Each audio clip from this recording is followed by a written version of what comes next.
নমস্কার বন্ধুরা, Bengali food and ব্লগের নতুন একটি রান্নায় তোমাদেরকে স্বাগত। আজকে আমরা তৈরি করব কচু দিয়ে চিংড়ি মাছ। তো দেখো, এখানে সমস্ত কিছু আমরা গুছিয়ে নিয়েছি। প্রথমে কচুটাকে ভালো করে কেটে এটাকে সিদ্ধ করে নিয়েছি, সিদ্ধ করে জলটা ঝরিয়ে নিয়েছি। এটা শোলা কচু। দেখো, এখানে চিংড়ি মাছগুলো খুব সুন্দর করে ধুয়ে পরিষ্কার করে নিয়েছি। কাঁচা লঙ্কা বাটা, আদা বাটা, এখানে অর্ধেক টমেটো কেটে নিয়েছি, আর অল্প পরিমাণে পেঁয়াজ, লবণ, সর্ষের তেল, আর এখানে সমস্ত রকমের মশলা আছে। কড়াই গরম বসিয়ে দিয়েছি, কড়াইটা গরম হয়ে গেছে। এবার এর মধ্যে আমরা তেল দিয়ে দিচ্ছি।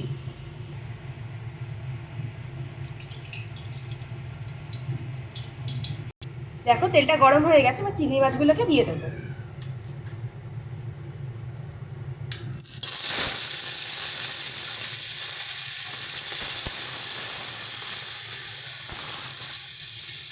এবার এর মধ্যে একটু লবণ দিয়ে দিচ্ছি,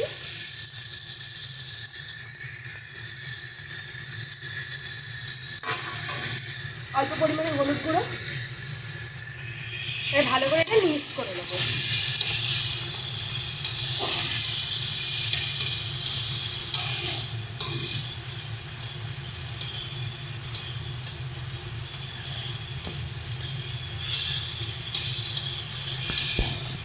দেখো, মাছটা আমাদের হালকা ভাজা হয়ে গেছে। এবার এটাকে আমরা তুলে দিচ্ছি। কড়াইতে আবার তেল দিয়ে দিচ্ছি।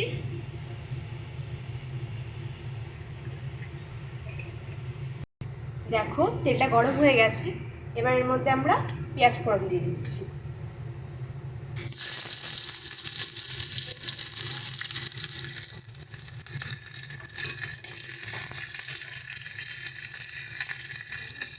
পেঁয়াজটা হালকা ভাজা হয়ে গেছে। এবার এর মধ্যে দিয়ে দিচ্ছি কাঁচা লঙ্কা বাটা। এবার যেরকম ঝাল খাবে সেই অনুযায়ী দেবা। আর অল্প পরিমাণে দিয়ে দিচ্ছি আদা বাটা,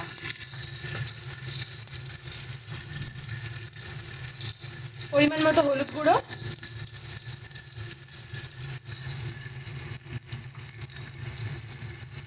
শুকনো লঙ্কার গুঁড়ো,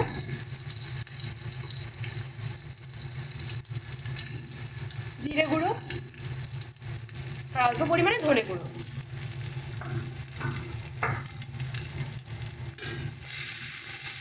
এবার সমস্ত মশলাগুলোকে খুব ভালোভাবে কষিয়ে দেবো।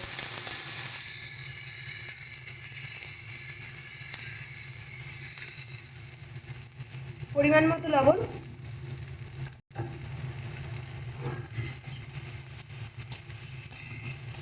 এই সময় গ্যাসের ফ্লেমটাই কিন্তু একদম লো টু মিডিয়াম স্টিমে রাখবে। হাই স্টিমে রাখলে কিন্তু মশলাটা পুড়ে যাবে। এবার দিয়ে দিচ্ছি কেটে রাখা টমেটোটা।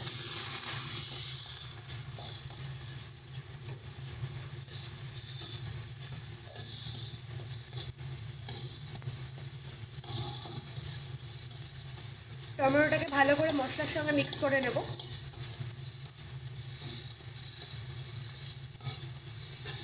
এবার এর মধ্যে অল্প পরিমাণে জল দিয়ে দিচ্ছি।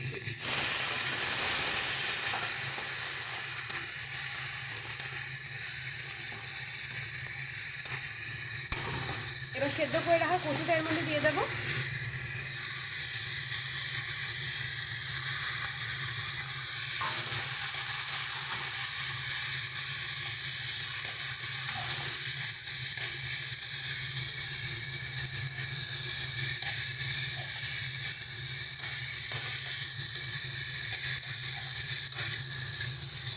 ভালো করে সব কিছু মিক্স করে নেব। এবার এর মধ্যে ভেজে রাখা চিংড়ি মাছটা দিয়ে দেবো।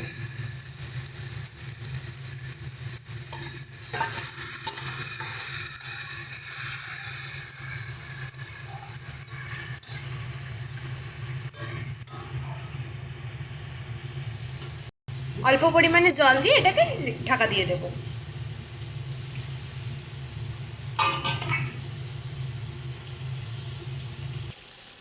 দেখো, এটা কি সুন্দর ফুটে গেছে, আর কালারটাও চেঞ্জ হয়ে গেছে। এবার এটাকে আমি নামিয়ে নিচ্ছি।